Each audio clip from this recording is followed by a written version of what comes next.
Welcome to the Stronger Than Steel podcast with your host, Austin Davidson and John Keir, talking Steelers all the time.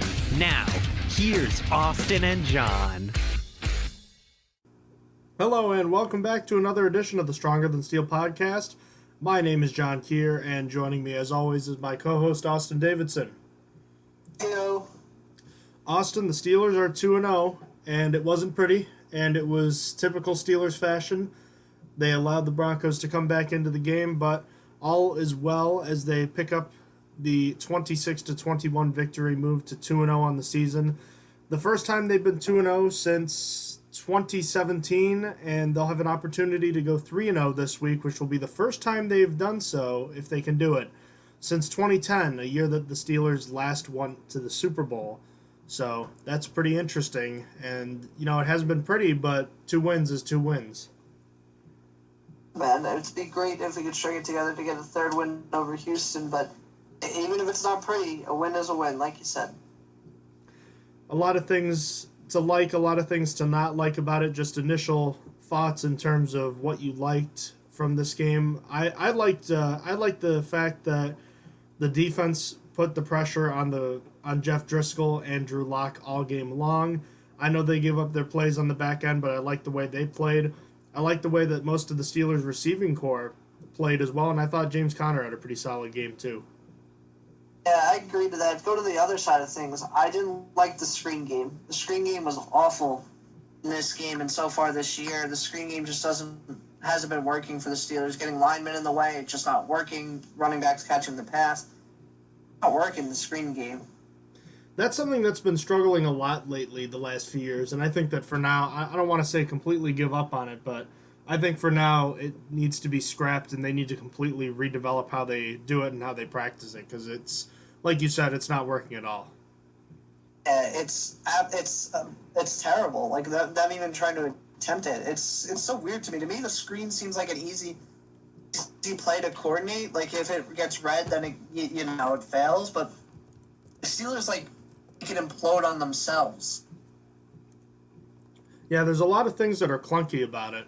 So why don't we start first with the way the inactive list shaped up, because there wasn't really anything too terribly surprising, but there is a couple things I wanted to note. Number one, obviously with David Castro down, that meant Kevin Dodson was starting, so that's not too surprising. 2 things I wanted to highlight, though. Number one is that Ulysses Gilbert, again, did not get a helmet this week. Are you concerned about him? What do you think about him right now? I wouldn't say concerned. I think that they prefer Spillane for special teams, and so that's what they're looking for.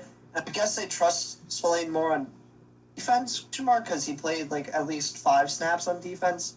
The Giants game, I can't remember seeing him in the Broncos game. He did not. He did not play this past week. I'm trying to double check right now, but I'm almost entirely certain he did not. Yeah, I didn't see. Wait a minute. It says he played. It says he played 1. Really? Okay. Well, he played 1 defensive snap, and I didn't. I wasn't paying attention enough to see him for that 1 defensive snap. I guess they just trust him more on a rotational basis. I'm not really worried about UG3. Yeah, I'm not overly concerned. I think it's just a matter of there's not enough active spots. So I just think that's really what it comes down to. And I think they prefer to have someone that's versatile like Marcus Allen instead. Yeah, of course. So that's one concern. And number 2, I was a little surprised to see that Zach Gentry was down again. And Anthony McFarland dressed for his first game, but McFarland did not play a single snap on offense or on special teams, to my knowledge. I'll double-check special teams, but I know he did not play a single snap on offense. So, I mean, I guess I'm not sure what the whole point of him dressing was if he wasn't going to play. That was a weird choice. I was thinking the same exact thing. He didn't play a single snap. Even Jalen Samuels got some snaps in this game. It's just why make him active when you could have, like you said, put Zach Gentry in, or I don't know, taking another person off the inactive list. To me, it seems like a waste, but I think it's telling that next week we are going to see Anthony McFarland tote the ball at least once.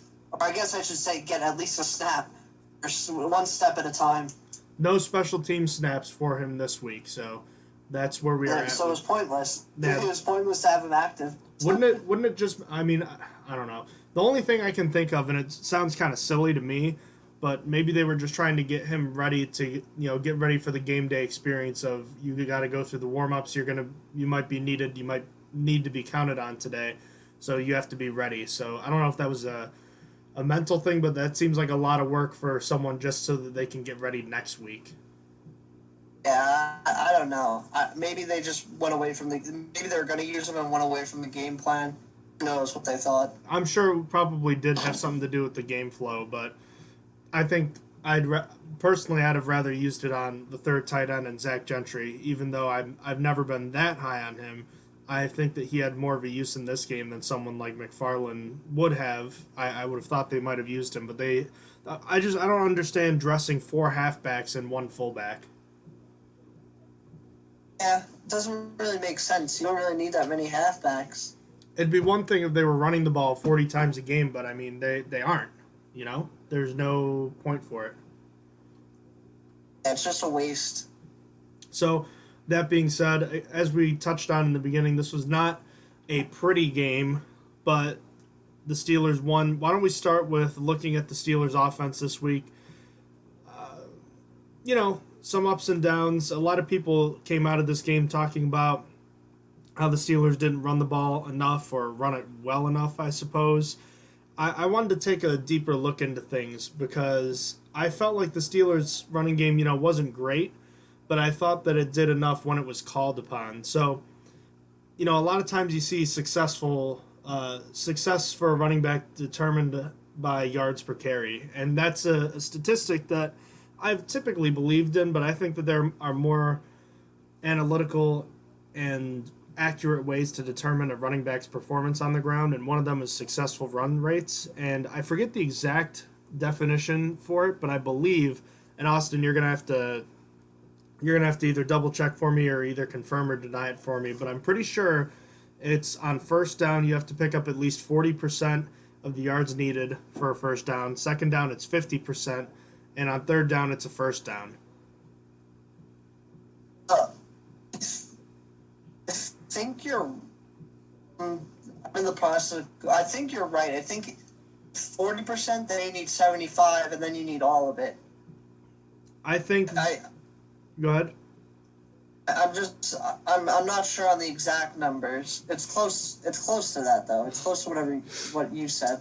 I think the only main gripe you can come away with that type of statistic is I understand why a third down run that wouldn't be successful if it doesn't convert, but say for instance you have a 3rd and 20 and you pick up 19 on the third down, because then you're in position to go for it. So I think that would be my only gripe with that. I don't know if you agree or not. Yeah, it's tough. Every stat is going to be misleading. You really need to look at all the stats to tell the whole story, because even yards per carry, while it's not a great stat, can be a good stat in certain cases. Indeed. So I decided to take a look at all the runs from Steelers running backs in this game. So there were 22 rushing attempts in total. 3 of them were for Ben Roethlisberger, which were kneel downs. So in terms of the 19 handoffs, there was actually a 20th that there was a penalty for and it didn't count. So we're going to go through them. Well, we're not going to go through all of them, but I summed them up. And of the 20 handoffs, there were 9 of the runs that were successful. All of them were by James Conner, and on those 9 successful runs, he had 95 yards and 1 touchdown. He had an 11-yard run, a 2-yard touchdown. He picked up a first down on a 2nd and 3, a 4-yard run on a 1st and 10, a 3-yard run on a 2nd and 4, a 4-yard run on a 1st and 10, a 5-yard run on a 1st and 10, a 59-yard run on a 2nd and 5, and a 4-yard run on a 1st and 10. And then there were 10 unsuccessful runs by the offensive backs, and there would have been an 11th that would have been taken away from a penalty. All 3 of Benny Snell's carries were unsuccessful, including his ugly fumble, and James Conner had 7 of them, including a stretch of 4 straight unsuccessful runs for the Steelers in the third quarter. So, I think about the Steelers' running game, Austin, and since we've been talking about it, I guess we'll just start with there. They're doing enough to win right now, but I think you'll agree with me that they haven't been great, But at the same time, the stats don't lie, at least in terms of successful run rate. They did enough, because you want to be right around 50%. That's right around where they were. They did enough in this game, but I'm still not sure about the long-term viability of this running game at this point. Yeah, it's quite clear that the Steelers kind of have to rely on passing to get most of their offense going. But at the moment, the run game is doing well enough. The Steelers are, fun fact, the only team to have a 100-yard rusher in both Week 1 and Week 2, which, granted, we only had it in Week 2 because James Conner rushed for 59 yards at the end on one play, but it's been enough in these first 2 weeks to get it done. But it's not what the offense can't win on the run game alone, that's for sure. If the Steelers are relying on the run game, it's going to be a loss. If the Steelers can't pass, they're going to lose. Now, would you agree with me that it seems like the offense is kind of lacking sort of cohesion and almost is lacking some sort of identity almost? Sort of. They don't really... I don't know how to put it. I'll leave it at yes. I don't think that they have I don't think they have identity right now. Because we know that they move the ball through the quarterback, but I think the issue is when you're talking about Roethlisberger, he's coming back from the injury. It seems like he's still shaking off the rust and is trying to get a lot of timing things down. I mean, I think you'd agree with me. Of the 2 games he's played this year, his better game was the opener. Yeah. His better game was the opener for sure. Besides that one pretty pass to Claypool in this Broncos game, there's still some timing to work on, especially with Deontay Johnson. Now, I would say that from what we've seen, and you literally texted it to me and I tweeted the response to quote you because I thought it was right on the money, is that physically he looks fine. The arm is still there. That's not the issue. I think a lot of it has to do with the fact that he hasn't played a lot with these guys besides Juju Smith-Schuster. And like we just said, it's a timing thing with him right now. I think that's something that'll come more naturally. But for right now, there's still inconsistent play from the offense as far as the passing game goes. And they live and die from that. We know that. But without a stable and overly consistent running game, I'm concerned that if Ben has one of those games where he's just off, and those games are coming because he always has a few every year, that I'm not sure the running game is going to be able to pull them out of a deficit. Yeah, like you said, there's an acclimatization to these new guys. Like, he only got 2 games with Deontay Johnson and Snell, and he's just starting with Claypool. And me saying 2 games, that's like, obviously, that's not even true. Like, Benny Snell, I'm pretty sure, wasn't even active yet when Ben Roethlisberger got hurt. Deontay Johnson wasn't playing much. It's like, it's basically like playing with rookies and learning them, and Ebron's new. It's just, there's going to be an acclimation period to that. And I just agree wholeheartedly that the run game is not going to be able to save them when that game happens, when Ben Roethlisberger's just off. At least right now, but I guess what we need to find out is how can that change? Can it change? Not sure. I just feels like the run game is always pushed at the wrong time. I feel like a lot of it has to go with timing, because the Steelers are not running on times that they probably should be. Obviously, that's an exaggeration, but just like the 2nd and 10 running, for example. The 2nd and 10 running is so overplayed, and it doesn't work. I feel like every time I watch a 2nd and 10, it gains 1 yard, and then you're in 3rd and 9. That's what happens. Rushing on 2nd and 18, also a terrible idea. Rushing on anything like that's after first down that's 2nd and long is just, to me, not a good idea. But then you'll see them get into situations that's like 3rd and 2 or 2nd and 2, and they won't rush as often there, even though I think they're trying to outsmart themselves. It's like they think the team will be expecting a run on 2nd and 2 or 3rd and 2, which they should, so they're trying to get fancy and throw it to surprise them, catch them off guard. Like, I feel like that just doesn't work in the NFL. Teams have to expect everything, right? It's just like, I don't know. I feel like the Steelers need to be running more efficiently. They need to be running more at the right times. Yeah, and one of those instances I think you could argue would have been when they turned the ball over on that 4th and 2. They had 2 opportunities to... I'm trying to find this. When was it? It was in the second half, wasn't it? Do not remember when the timing of it was? I'm trying to remember because I know that there was a situation. It was a 3rd and 2 and then a 4th and 2.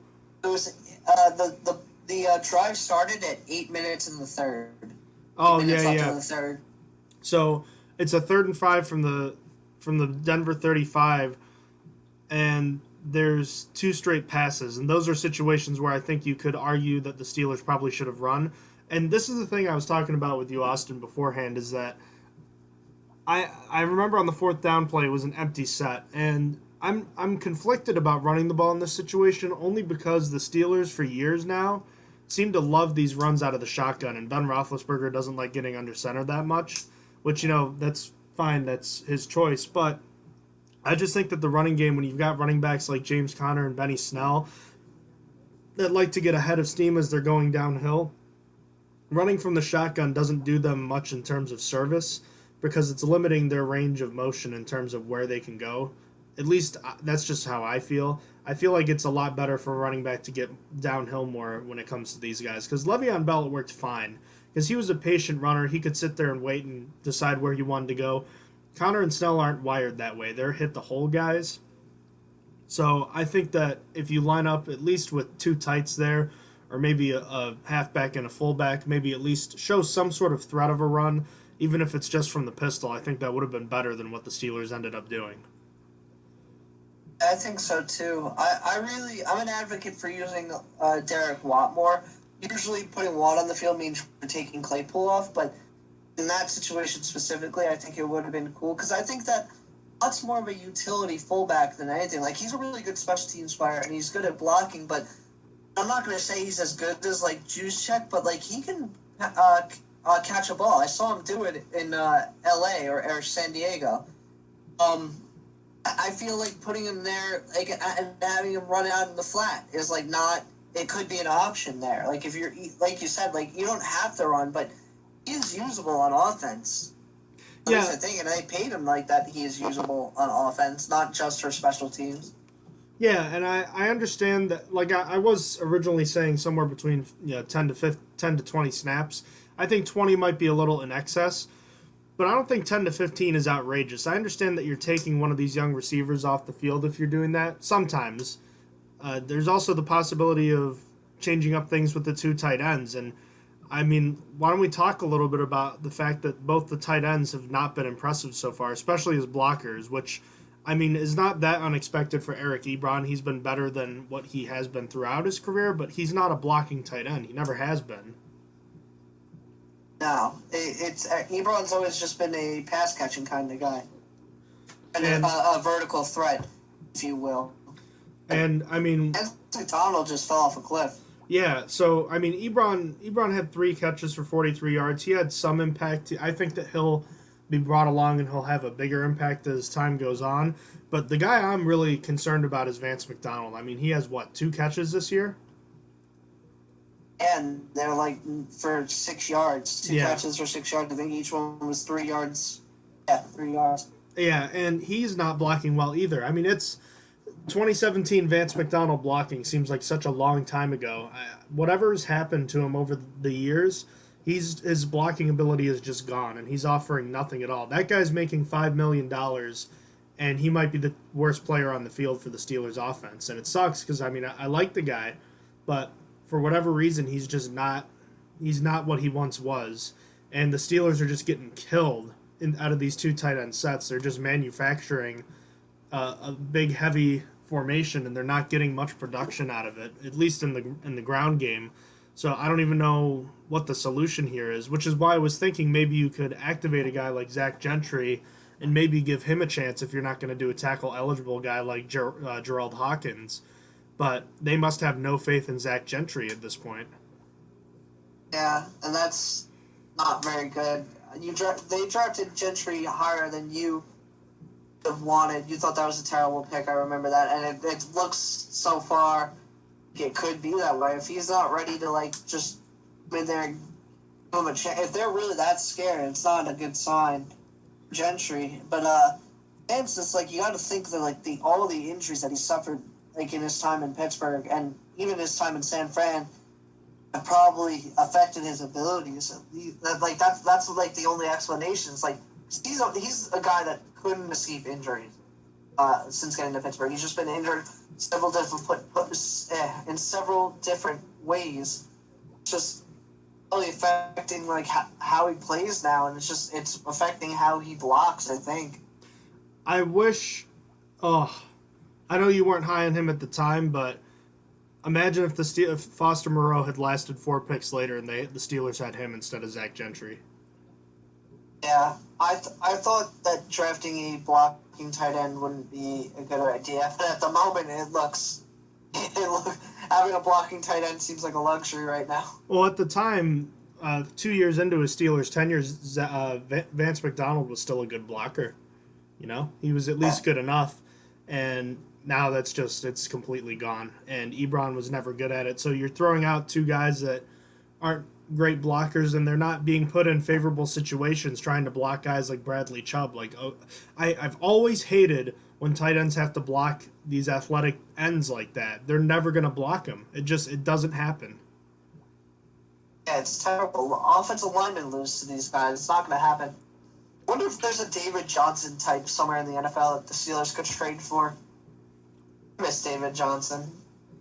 See, when you said David Johnson, I immediately went to the running back, but... I don't want the Steelers to trade for David Johnson, that one. Yeah, you're talking the old fullback tight end hybrid from the Bruce Arians system. Yeah, I miss that guy. I like him. Yeah, he was he was a fun time when he was around. I mean, he's kind of in the mold of someone like Derek Watt, but not quite as athletic and a bigger, beefier blocker. Yeah. So, it's too bad.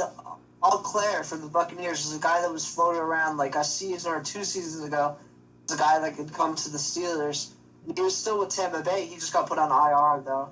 That would have been a guy I would have thought about. Like maybe you trade like a 7th for him, or maybe to me, I think you could trade if you're going to do that. I think you could trade Gentry. Say here, have Gentry, and we'll take your blocking tight end instead. Just a swap. Yeah, just a swap. I don't even think you would trade because at that point, who would you cut for another tight end, and why would you keep Gentry? He can't. If you need a blocking tight end and he can't do it, he's not going to be even tested over Ebron and McDonald. Why would you even hold on to Gentry? Just try and find another one in the draft. And use the blocking one. See, if blocking is such an issue, I don't like if it's so bad. I don't understand why they wouldn't even just cut Gentry in favor of Kevin Rader. And I can't believe I just said that. But he's the one thing he's solid at. The one thing that he can do is block. So I mean, if you're gonna have a guy in there and his reasoning for being up is that he's blocking because they clearly don't trust Gentry, and you're not gonna. Because I'm assuming they're not gonna trade for someone. I mean, I could be surprised, but I just don't think they will. Probably not. Do you know who I just thought of? Your old prospect Wesco with Trayvon Wesco, yeah. Jets.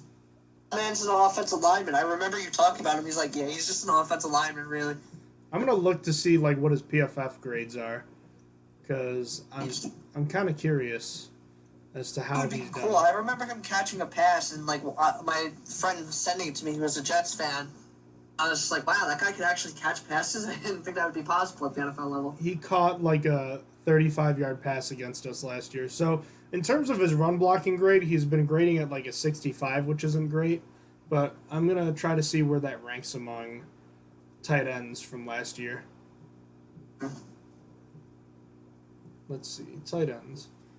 We kind of got a little off track here, so let's get back here. So in terms of the Steelers offense, we talked about the terrible tight ends. One last thing about the running backs in terms of McFarland and Jalen Samuels. I like Jalen Samuels coming out of the draft because I like the idea of the versatility he offered, but This guy's not that good. I'm sorry. I think that, he does a lot of things, but he doesn't really do anything well. And I think that it's just about time for his ship to have set sail. And I'd like to see McFarland play instead of him. Yeah, I think that's what we're heading towards. I do think McFarland is going to be taking snaps away from Jalen Samuels. I think they were just mostly concerned about pass blocking with McFarland, and they're giving him one more week. But again, it goes back to the question, why was he even active if he wasn't ready in all facets? But I think that we're going to see Jalen Samuels phased out, because he was talked about as a guy being traded while in the offseason. That didn't happen, but, Alrighty. Let's see. Trayvon Wesco. He graded as the 19th best run blocking tight end last year, which is not all that good, according to PFF. That's bottom half league. Probably need a top half leaguer come in. The top graded pass or run blocker was actually Max Williams for Arizona. Really? A guy who I wanted the Steelers to sign at that point. Man, it might have looked like a really smart decision. He's really that good at blocking. Right now they have Mike Gesicki as the top run blocking tight end, which is kind of crazy because I thought he was just an athlete. Yeah, that was not what he came out as, and that's not a guy I can picture the Steelers being able to trade for, because I think the Dolphins still value him too high. Yeah. Who else? Hunter Henry's on here. I see Nick Boyle. I do not picture Hunter Henry coming to Pittsburgh. I'm trying to see the Virgil Green's still around. What team? He's Broncos? still with the Chargers. Oh, really? Wow, he's been around a long time. Good for him. You know who else has been around a long time? I'm shocked he's still playing as Mercedes Lewis. He's with Green Bay now, right? Yep. It would be cool. There's 15 possibility there, but they have no tight ends in Green Bay either, so it's not like they'd be willing to give one up, I don't think. This is his 15th season. Jeez, I didn't even remember him being that old. I remember him playing at like the tail end of the last decade, like 2009, but I mean, he goes back. His first season was right after Ben Roethlisberger's first Super Bowl, to give you an idea how long ago that was. Okay, we're getting off topic here. Let's get back on track here again. Any thoughts about the... let's get to the offensive line. We haven't talked about them. I love the pass blocking in this game. I thought it was much better this week.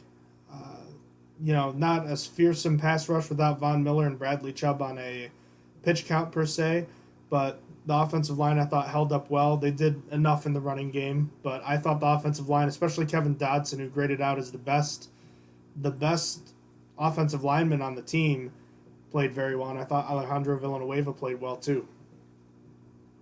0 quarterback pressures from Kevin Dodson in his first game was very impressive. Going forward, it's going to be very exciting when he gets to be a starter. Obviously, I do not want him starting over All-Pro David DeCastro, but in years to come, the Steelers are likely not going to be able to re-sign Matt Filer.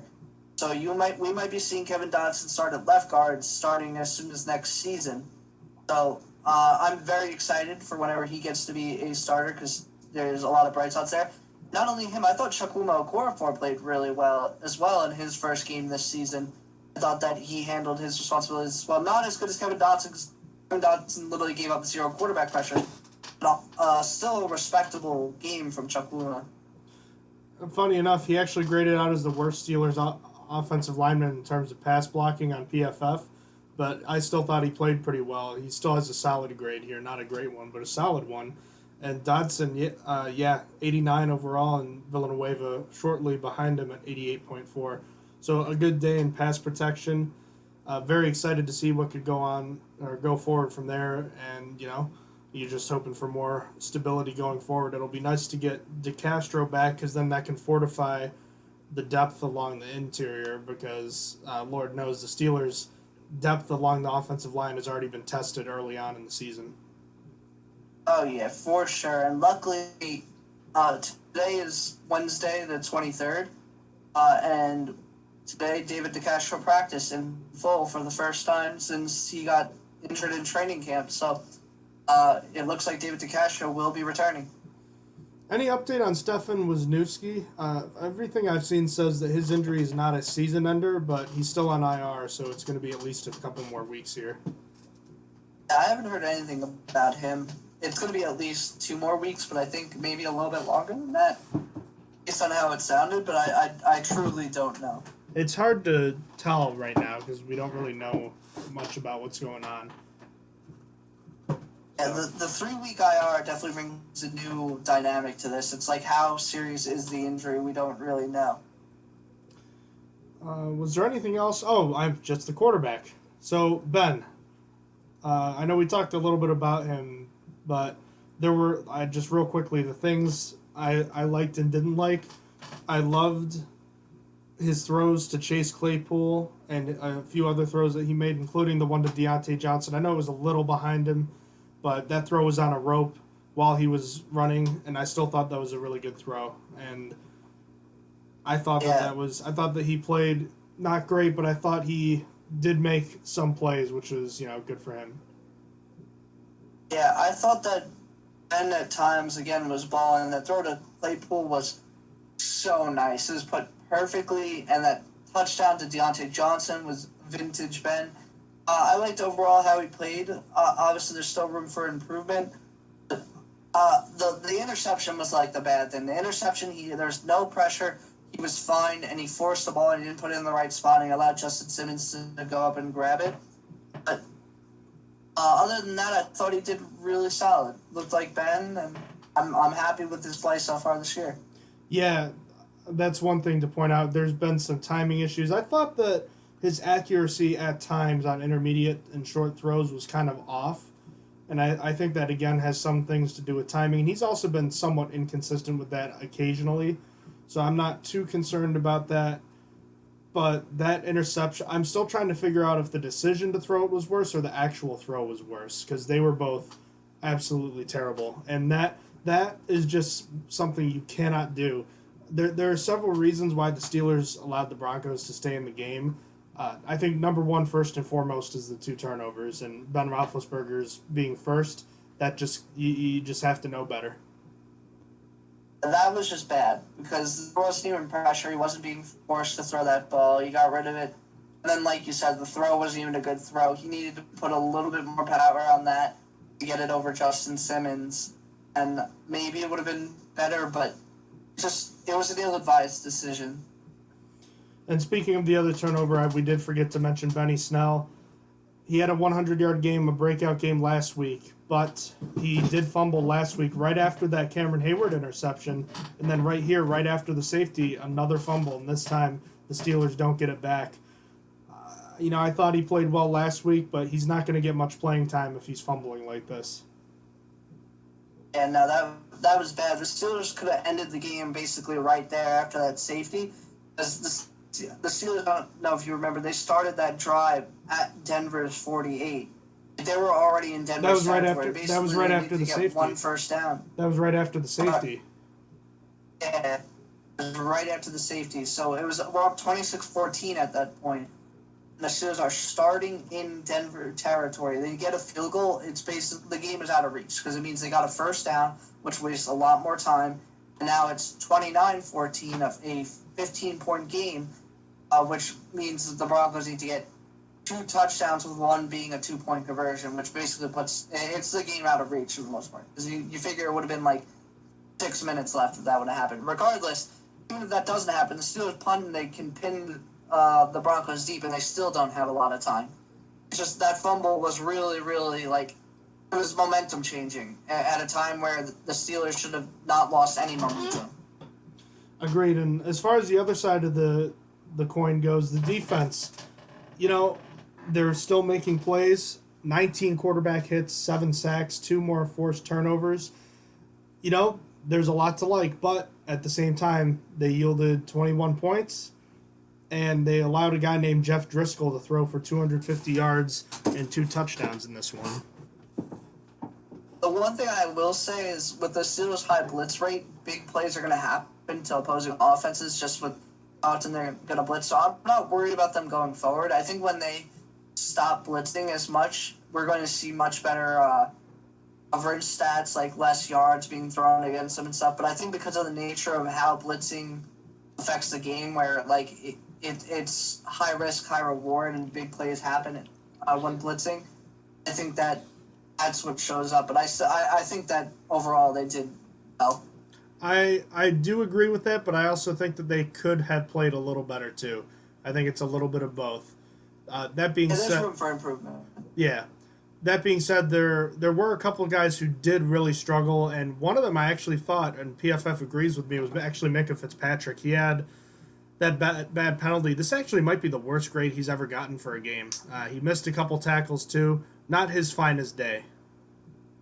Yeah, the 2 penalties were killer. To be fair, something that should be mentioned about this game was the referees weren't very good. I mean, the Steelers were you gotta beat everything. You gotta be better than the person in front of you. The Steelers were able to get through them, but there were some phantom calls. Like I don't know if you remember, Devin Bush got a few on him, but the pass interference there was nothing. Like it was just he was just in coverage, didn't even hold his arm or anything. And like, yeah, it's pass interference. It was late in the game when that happened. It was like letting the Broncos get back in the game. Yeah, there were a couple that were ticky tacky. I think at the time I thought it was worse than it actually was. I think it was a little overblown, but that being said, there were a couple that were kind of questionable. One of them that wasn't, though, was actually the one on Mike Hilton. And at first I complained about it, but looking back, he kind of launched himself into the quarterback, which is kind of a no-no. So my gripe with officiating isn't as big as it was when I was first coming away from this game. Yeah, no, I agree with the Mike Hilton one. The one that bothered me was mostly the Devin Bush one. I wish I could find when exactly it happened. That second Devin Bush one, but yeah, Minkah Fitzpatrick getting 2 penalties were so killer. Tough. So I want to say there were at least 4, maybe 5 explosive plays against his defense. And there were several others that were close. I mean, Melvin Gordon had a 17-yard run. Cortland Sutton had a 45-yard grab against Joe Hayden. Jerry Jeudy had a 20-yarder. Noah Fant had 2 20-yarders. And KJ Hamler had an 18-yard grab. Tim Patrick had a 17-yarder. Melvin Gordon had a 16-yarder. Like you said, part of it's a byproduct of them blitzing so much. But you'd like to see a little bit more sure coverage going forward. And I think we will with decreased blitz rates.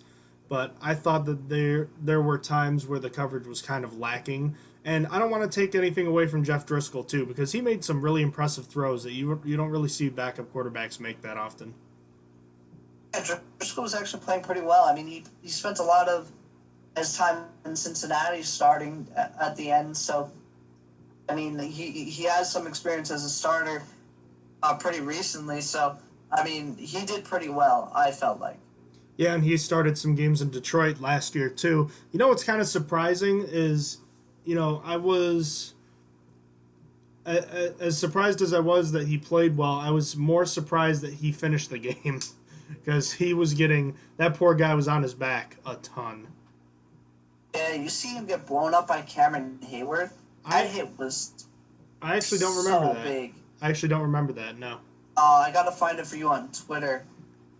It wasn't one that really goes on the stats other than a quarterback hit, but he was hit right after he threw by Cameron Hayward and got just absolutely thrown down.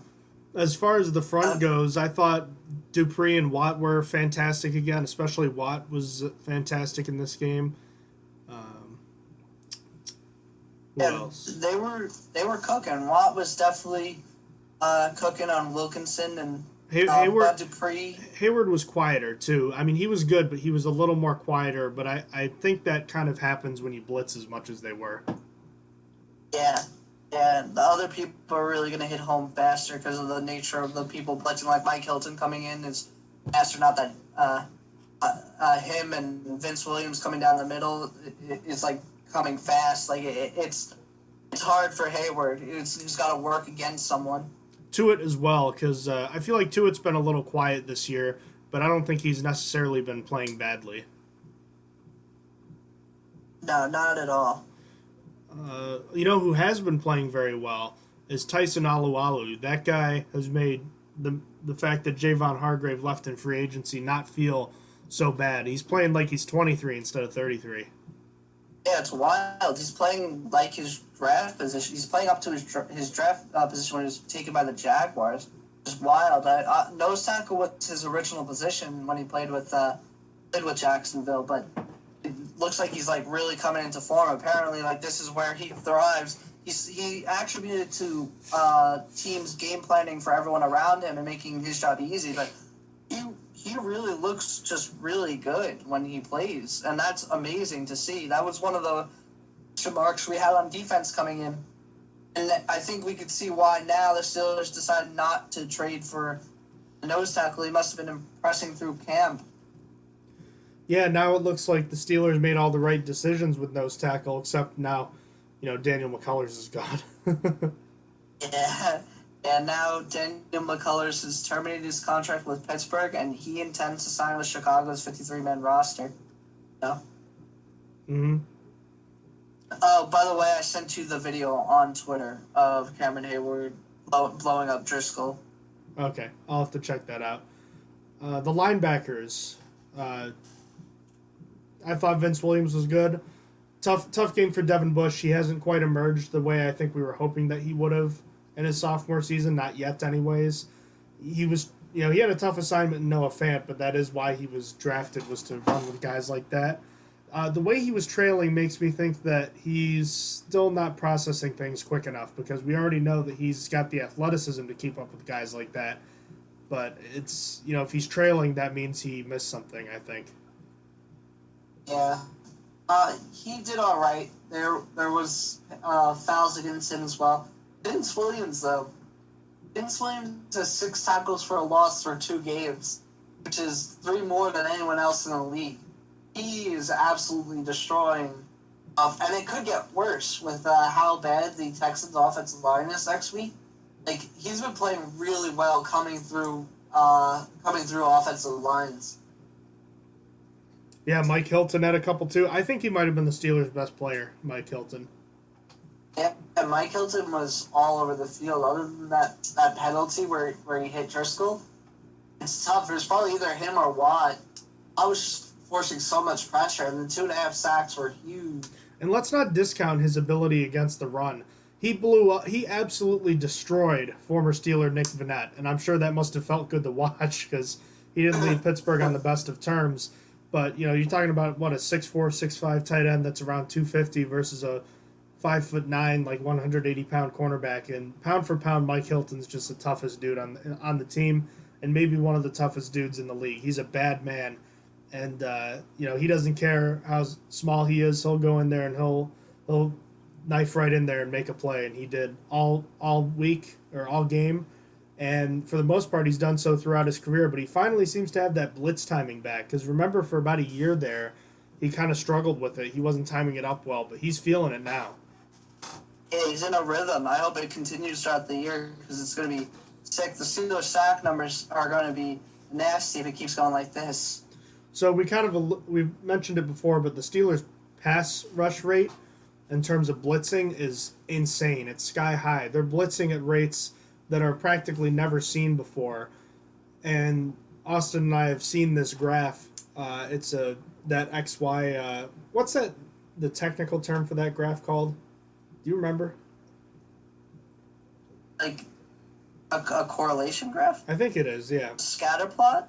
A scatter plot. It's I think a that's scatter it. plot is like the real name. So the y-axis is something like it's I think it's pressure percentage. Yeah, it's pressure percentage. So it's like how often you're getting pressure on the quarterback, and the x-axis is blitz rate. And where you want to be ideally is the top left, because the top left means you're getting a lot of pressure without blitzing.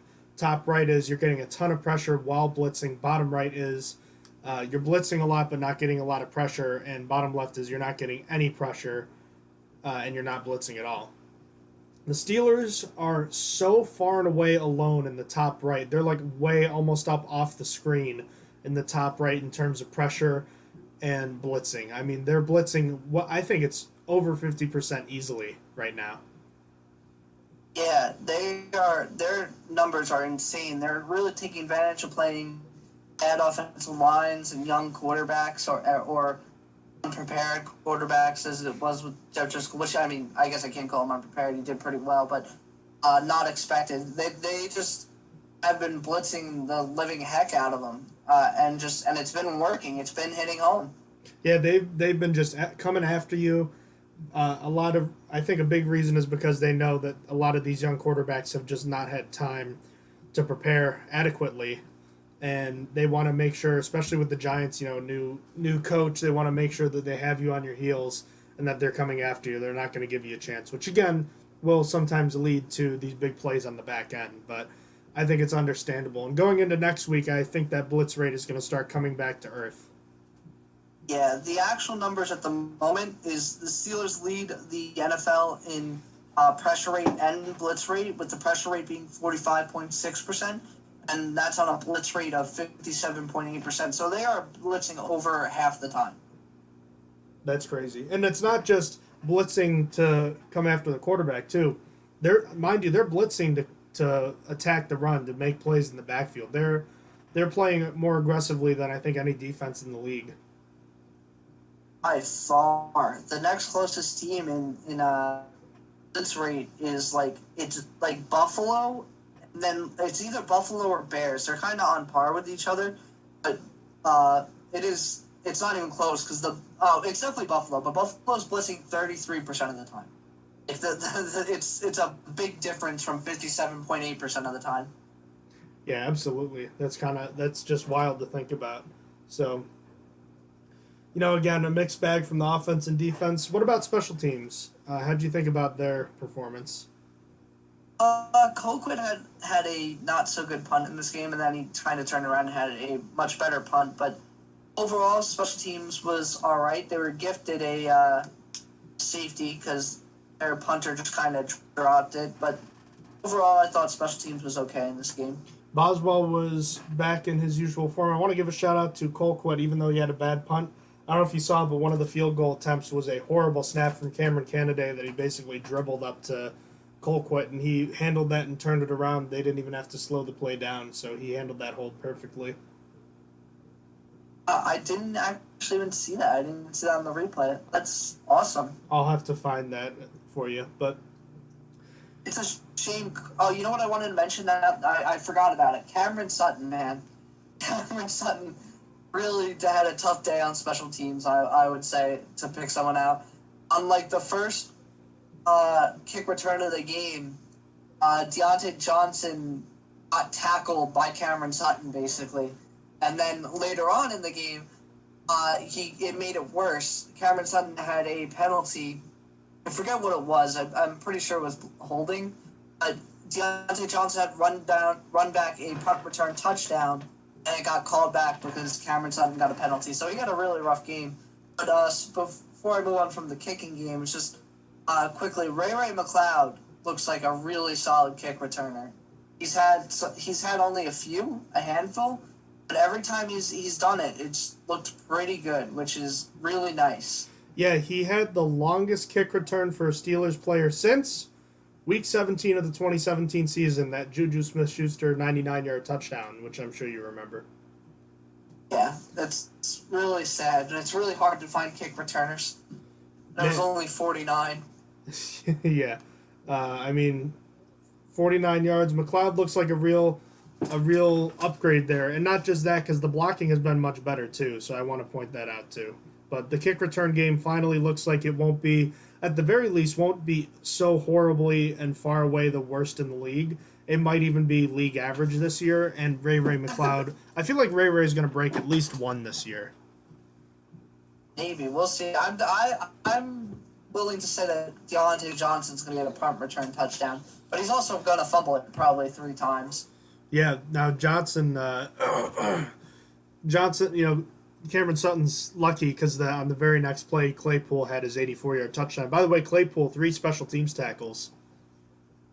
That was impressive. Yeah, there's only one other player that's gotten a 70-plus yard touchdown and 3 tackles in a game, and it's Josh Cribbs. That was literally it. That's good special teams company to be in. That dude was a lot of fun to watch back in the day. He was, man. I wish he lasted longer. Too bad he was in Cleveland. I'm trying to figure out when his last year was. I mean, Cribbs is only 37. I feel like he was around forever, too. Wow, he really was. He was on the Browns in 2005. Man, he was young. After Roethlisberger. He was young when he came into the league. Yeah, that dude was awesome. I love that guy, even though I hated playing against him. Yeah, so the return game looks like it could be serious. So, yeah, Deontay Johnson. So, I guess real quick, the pecking order of these receivers here. What do you think about all I guess, the top 4 guys right now? I feel really good. I mean, something I would have not guessed going into the second week of the season is that out of all NFL wide receivers, Deontay Johnson ranks second in wide receiver targets. That's wild to me, especially with Ben just coming back from injury and stuff. And Deontay Johnson, not really being the number one officially. People are saying that he is the number one. I'm not ready to buy that yet. I still think that's Juju. It's just he is thriving. It's like the AB effect. Juju has now moved into the AB role while being in the slot, funny enough. But it's like people have to focus on Juju, and it's going to let guys like Deontay Johnson, James Washington, Chase Claypool thrive. And I think Deontay Johnson is thriving because of that. But I think that I am very happy with the wide receivers at the moment. Feels really nice. I don't have many complaints about them as a group. What about individually besides, I know you kind of touched on Johnson, what about the other 3 guys? Chase Claypool is the guy that's role I think is going to grow as the season goes on. He's looked amazing in the few snaps he's on. He hasn't gotten much of a chance, but he is absolutely using the chances he has. I mean, Juju Smith-Schuster, also fantastic through 2 games, 15 targets, and only 1 incompletion when going to him.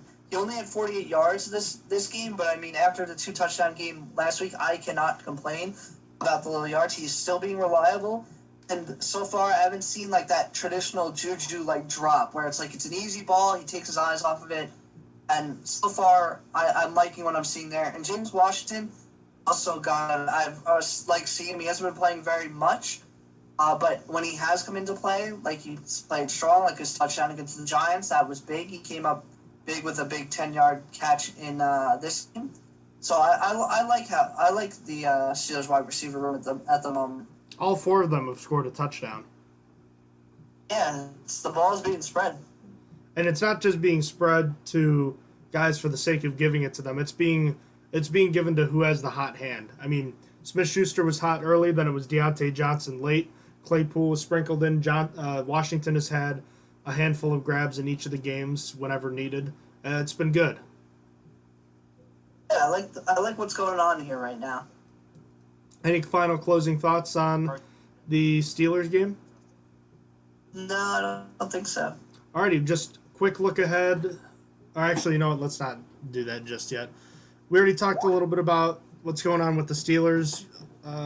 Want to talk a little bit about the injury report. I know we just mentioned we talked a little bit about DeCastro practicing. Anything else to update us on? There was nothing really bad coming out of the game.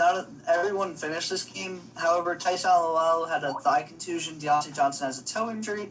Juju has a knee injury that kept them from practicing on Wednesday. But none of those are expected to be serious. And there is some good news on the injury report front. Because Mike Tomlin, after the game, said that Bud Dupree had a shoulder injury that was going to limit him early in the week, but he didn't even show up on the injury report. So that's good as well. The Steelers leave this game relatively healthy. Indeed. All right, let's get into the week 2 games across the NFL. I don't have a ton to say about some of these games, like Giants-Bears. There's nothing too notable here. I don't think these two teams... I just think it's an example of how two teams aren't far apart, despite the fact that one is 2-0 and one is 0-2 now. Yeah. Yeah, no, I didn't even watch that game, if I'm being honest with you. But one notable injury in this game, and this was a really bad week for injuries. I don't even know if we can name all of them because there were so many, but one of them... One of the most significant, Saquon Barkley, the superstar running back for the Giants, out for the year with the torn ACL. Yeah, that's tough. That's like the only thing the Giants had going for them. And it really sucks for him because after this year it was going to open up his opportunity to get paid, and I know how we all feel about paying running backs. But that being said, this is a guy that, he had a good chance to get paid because of his talent, I felt. And now with this, I don't see how you can, hold out or try to demand money at this point because, he's lost a ton of leverage with this injury. He's got to basically play out next year and hope that he doesn't get hurt. Yeah, it's really tough. He's not like a north-south runner. The ACL for a guy like him is a really tough injury, so I hope he bounces back. Yeah, definitely rooting for him. The Falcons and Cowboys. This stat, which I know we've both seen by now, I'm sure everyone's heard it by now. A 440-0 record for teams since 1963 that scored, 30-plus points and had not turned the ball over once. Something like that. It was 39 points. 39 points. It had scored 39 points and had not turned the ball over. We're 440-0 since 1933, and now they're 440-1 thanks to the Falcons blowing an unbelievable lead in the final minutes in Dallas. A classic for the Cowboys fans for all time now, and frankly, an onside kick that should get a special teams coordinator fired immediately.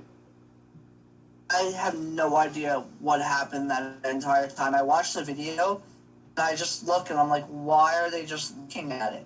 Like, why?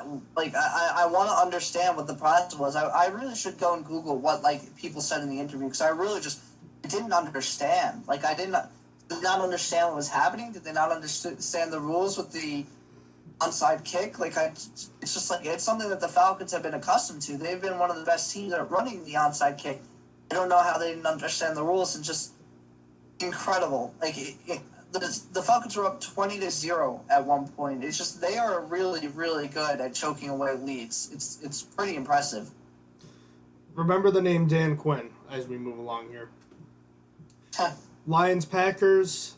The Lions, who took the liberty of blowing a lead, and instead of waiting till the fourth quarter to do it, they decided to do it in the second quarter, this time blowing a 14-3 lead as the Packers blew out the Lions. And yeah, the Lions are in bad shape, and I think that they might be making a coaching change pretty soon here.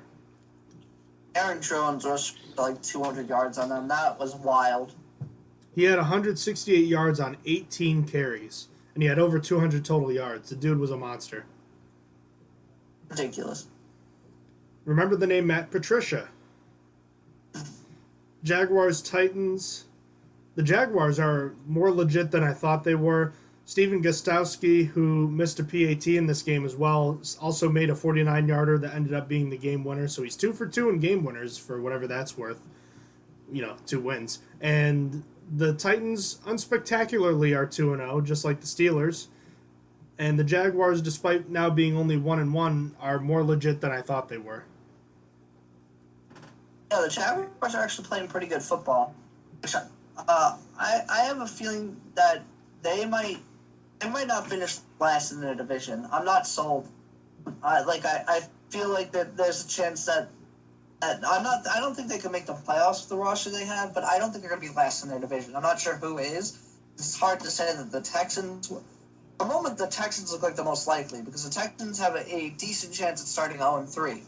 But regardless, I feel good about the Jaguars going.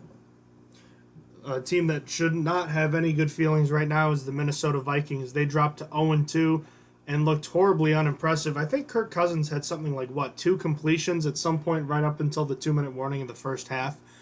Jonathan Taylor was in control of this game in his first career start. Phillip Rivers played relatively efficiently, and the Colts got on the board with a nice win. Nothing impressive for the Colts for the most part, but it's definitely alarming for the Vikings. Yeah, I'm already seeing the tank for Trevor. Vikings fans, they're done with Kirk. I was done with Kirk when he was leaving the Redskins. They made their mistake. Now they must wallow in it. It's kind of funny because they extended him, and I did feel really good for him last year because he finally got the monkey off his back with that really good playoff game against the Saints. But, I mean, that was just a flash in the pan. Pretty much, yeah. Josh Allen looks like an MVP candidate early on. 417 yards, AFC Offensive Player of the Week, and 4 touchdowns. Yeah, I know it came against Miami, but good game for the Bills offense. They lost the lead and then got it back at the end. So the Bills look like one of the top teams in the AFC. Yeah, I'm really excited for the Bills-Patriots game. It's actually going to be a very competitive, interesting game whenever that happens. I don't know when they first face off. I'll answer that for you in a second here. Yeah, should be pretty exciting. They play on... They don't play till November 1st. Oh, gee, okay. You got a while. A lot will change by then, so not sure how excited I'll be when we get there. All in good time. 2 teams that have nothing to be excited about now are the San Francisco 49ers and the New York Jets. Despite all of the improper intuition you received, which, I won't say was completely unfounded, even with half their taxi squad being forced to play, essentially losing Raheem Mostert, Nick Bosa, Jimmy Garoppolo, Solomon Thomas, and having already not had Richard Sherman, the 49ers still crushed the New York Jets 31-13, despite a relatively good game from Sam Darnold for the most part. I saw he graded well at PFF. The Jets are just the worst team in the league, and they have the worst coach in the league. Remember Adam Gase's name. Hey. So, what was that? Oh, what? Sorry, you were cutting out there. Can you repeat what you were saying? So, I am never going to pick the Jets ever again. I promise. I swear. I swear I'm never going to pick the Jets plus anything ever again.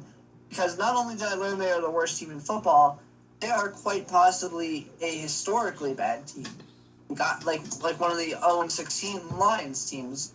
Like this. I watched them get blown up by the 49ers B squad. Really, the 49ers put in their practice squad for this game, and they still got blown out. That is impressive. So I don't even think of that highly of the 49ers. So the 49ers putting their backups in and then still crushing the Jets as bad as they did. Jets might just be a historically bad team. I can honestly say that I think the Jets are going 0-16. And there's a good chance that the Jets don't beat any team they play this year. I'm going to disagree slightly just because I think when you do have a quarterback, and I'm not a huge Darnold fan, but I think he's better than what the 0-16 Lions and Browns had in 2008 and 2017. I think the Jets will win at least one game because I think one of these days he'll get hot. But I'm not going to disagree too terribly much with you. It's bad, and it's a poorly coached team. It's not a good team, and it's not a good coach. So Gase, Patricia, and Quinn, who gets fired first? Probably Patricia, my guess. I think the Lions aren't really doing anything good. I tend to agree with you. I think ownership has more confidence in Quinn and certainly Gase. I don't know why they believe in Gase, but for some reason they do. I think they'll give him till the end of the year unless if they do go 0-16. And with the Falcons, I think it's going to be a similar situation because he did finish last year strong. But I think the Lions, is a situation where it's getting worse and it's just not going to get better. Yeah, just to amend my statement, Gase is by far the worst coach out of the 3. Just to amend my statement, me saying Patricia's doing, the Lions are doing everything bad. I'm not saying Patricia's worse than Gase. I think Gase should be fired first, but the Jets, the way they operate, are gonna hold on. The Rams beat the Eagles pretty handily, 37-19. The Eagles made a game of it, and then the Rams pulled away. It's kind of funny the way things went. Everyone thought Carson Wentz was the better of the quarterbacks in this draft after 2 years, and then all of a sudden things have reversed where Wentz has regressed and Goff has quietly put together a solid start to his season. Yeah, man. Tyler Higbee in this game came up huge. He tore apart the Broncos, the Eagles linebackers. The Eagles linebackers just aren't very good. I was talking to my Eagles fan friend about it. He said DJ Edwards, which was a prospect I looked at, he's been okay, but after that, it's just been bad. They cut in his words, their only NFL linebacker, Nigel Bradham, and it just they don't have anyone to replace him, so they're really struggling on the inside. So tight ends are going to be eating them up throughout the year, it looks like. The Buccaneers beat up on the Carolina Panthers 31-17. Solid game for the Broncos. I just did it too for the Buccaneers and Tom Brady. Nothing too overly noteworthy besides Leonard Fournette going off for a long touchdown, but they needed this one. Yeah, they really did. Rest in peace, Christian McCaffrey, who is now on IR. I mean, it's not a season-ending injury, but I will still say rest in peace because it's a L for the NFL. One of your best players gets hurt. He is out 4 to 6 weeks with a high ankle sprain, but he's trying to beat it, trying to make it back for 3 weeks. That'll be tough, especially for a running back, but hoping for the best for him. Washington football team got doubled up by the Arizona Cardinals. Kyler Murray looking like a potential MVP candidate early. You were right to jump on the hype train, my friend. It looks good so far. He's looking like a superstar. He's Russell Wilson. He is the next Russell Wilson. I'm putting it that way. It's literally what he is. He is when I looked at prospects, right? Because I looked at Lamar Jackson and I looked at Kyler Murray. But when I watched Kyler Murray, it's what I wanted Lamar Jackson to be from what I heard. And I was disappointed watching Lamar Jackson. I was super impressed with Kyler Murray, and I will say it forever, because Kyler Murray is going to be a MVP, and it's probably going to be this year. Well, let's see if he can continue it. The Chiefs got a bit of a scare from the Los Angeles Chargers in their first game at SoFi Stadium. There's a bit to talk about with this game, but first let's talk about how Justin Herbert played coming off the bench. I mean, he technically started, but a surprise start for him. 300 yards, a touchdown. He looked actually 2 touchdowns. He ran one in. Looked pretty good, but he made a bad mistake, and the Chiefs took over and won the game thanks to 3 long field goals from Harrison Butker. Only one of them counted, but he made 3, and the Chiefs escaped with a victory. Pretty incredible game. Can we talk about Tyrod Taylor for a second? Can we talk about that situation? Let's get to that in a second, but I just wanted to talk about the game real quick. All right, yeah, this game was interesting. I can't believe the Chargers were able to keep it so close as they did, and they really could have won it. Everything looks better in retrospect, but you think if the Chargers went for it on 4th down and overtime, and they got it, they probably could have scampered away with a win. But I mean, it's tough, man. It's just playing the Chiefs' offense, and this was playing as good as it was against that offense. I understand betting on them. So it wasn't like 4th and 1. It was, from what I remember, like 4th and 4, 4th and 3, and it was in like your own territory. So it's just like that scary thought of giving Patrick Mahomes the ball. That's what the game lies upon. I would not bet against Mahomes in that situation, but So Tyrod Taylor. Yeah. That is wild. Oh my. Do you want to lead off with it? I don't even know. Oh. So Tyrod Taylor came into this game with cracked ribs. They didn't know if he was going to play, and all of a sudden, he was going to play. He was good, and then all of a sudden, he got hurt in pregame warmups, and he's not playing. Justin Herbert's playing, and now he's at the local hospital. It was just like, okay, well, all right, that's whatever. And then news broke either this morning or last night. He got his lung punctured by the team doctor trying to give him a painkiller injection for his cracked rib. They punctured his lung, and he had to go to the hospital for it, and we don't know when he's going to return, and doctors have advised that he does not play this week. in this upcoming game. That's just a wild scenario. You just get his lung punctured. Not to add injury to insult, but Anthony Lynn said that they're going to go with Justin Herbert at quarterback now. So Tyrod Taylor lost his starting job because the team doctor punctured his lung. That's just, it feels bad to laugh, but that's terrible, man. I mean, terrible. You almost have to laugh because it's just so unbelievable. You just wouldn't believe that would happen, but here we are. And I feel horrible for the guy because he's had, he was cast aside as the Bills quarterback after he brought them to the playoffs for the first time in 20 years. He started just a couple games in Cleveland before the Baker Mayfield show.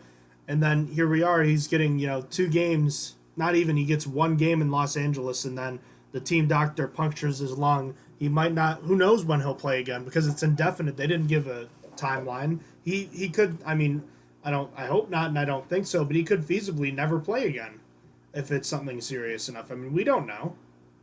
Yeah, that would be terrible. This isn't the first time this has happened either. Not with the lungs, but it's actually happened against Bus. This was actually the Steelers. Yeah, the 2002 technically AFC divisional round. The Steelers' first playoff game at Heinz Field. They were hosting the Ravens, and Jerome Bettis had a groin injury. And I remember reading this because I've read his book that he was getting was it cortisone? I forget. It was some sort of injection in his groin, and it hit a nerve, and his leg went numb, so he couldn't play. So it cost him that game. The Steelers won the game, so that was okay, but it's just wild to think about that happened, and this could, is most likely going to be at least as severe, if not worse. Yeah, this is why puncturing a lung is way different than hitting a nerve. Way different. It's happened before. I guess I should have said something similar has happened before. So hopefully, we're hoping for the best for him, but I don't even know. I'm at a loss for words. Yeah, just absolutely awful. Let's move on to the Ravens and Texans. Much like last year's game, the Ravens dominated the Texans. Score was not indicative of the way the game went, and the Texans can't be too pleased with whoever made the NFL schedule because they got the Chiefs for their banner raising, if you will. They got handled well by them, and then they got the Ravens, who are playing like a machine, and now they get the Steelers, who could feasibly be the third best team in the AFC to start the season. So they can't be too happy right now. It's going to be tough. They're going to be playing with their back against the wall next week for sure because the Ravens beat the crap out of them. The Chiefs beat the crap out of them. If they allow the Steelers to beat the crap out of them, which the Steelers aren't going to do that because the Steelers always like to keep the game close for whatever reason, but it's just like it's going to be bad. Starting 0-3 is a terrible. It's not exactly a season ender, but it's tough. It's tough to come back from. It's going to be a little easier starting this year to come back from with the 17 playoffs, but it is still going to be a challenge. Absolutely, and we'll be talking more about them soon. The Sunday night game between the Patriots and the Seahawks, that was a pretty fun game, man. I don't know if you got to see it, but what I will say is the ending to this game was kind of poetic in that it was kind of the opposite of what the ending was in Super Bowl 49. This time the Patriots had the ball on the goal line, and they did run it, but the Seahawks were able to stop them. It was kind of poetic, but it was a really entertaining game.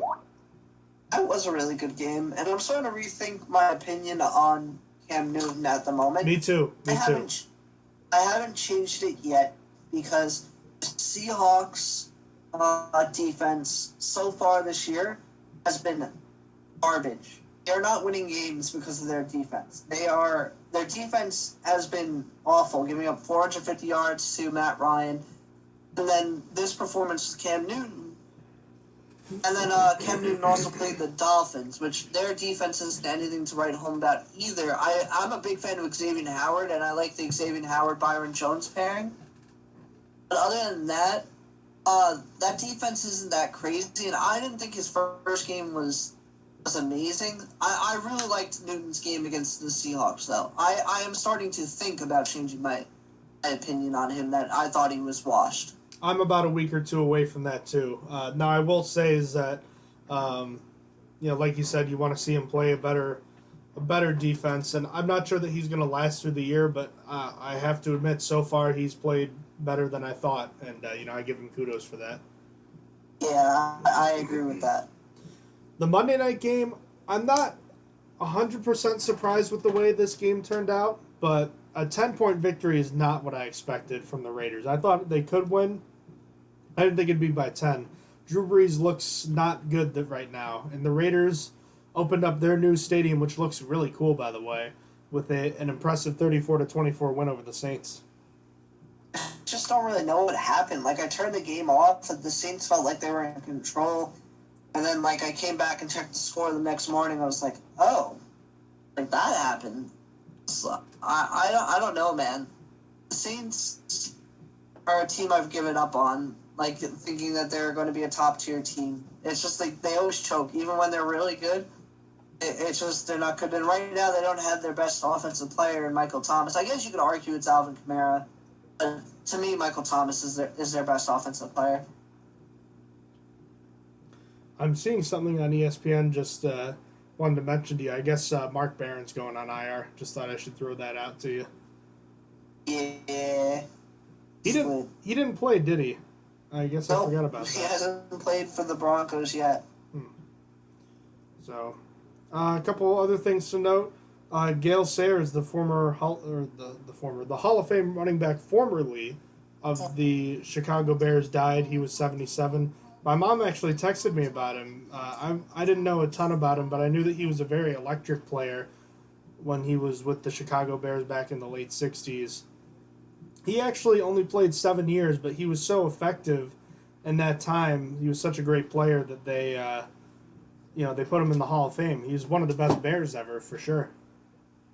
Yeah, 6 touchdowns in one game is a pretty impressive stat that I can't think that anyone's going to be topping anytime soon. I mean, maybe Aaron Jones and how crazy he's been playing and how touchdown efficient he is, but no one has touched that record since then, so just rest in peace to him and my condolences to his family. He was 77 years old. So, yes, certainly rest in peace. Any further thoughts here? No, I think I'm good. Alrighty then. Well, ladies and gentlemen, if you have any questions... Oh, we do have to do the Thursday night game.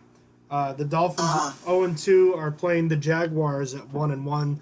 Jacksonville's getting 3 points at home.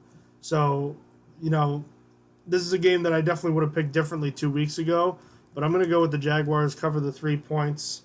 The Dolphins are playing a lot like the 2019 Dolphins did at the start of the year, which is to say very poorly, and the Jaguars have been much better. They're coming back home, and Gardner Minshew should, he'll have his issues with those 2 good cornerbacks, but there's just not enough on the rest of that defense. Only one. Byron Jones is out. Oh, he is out.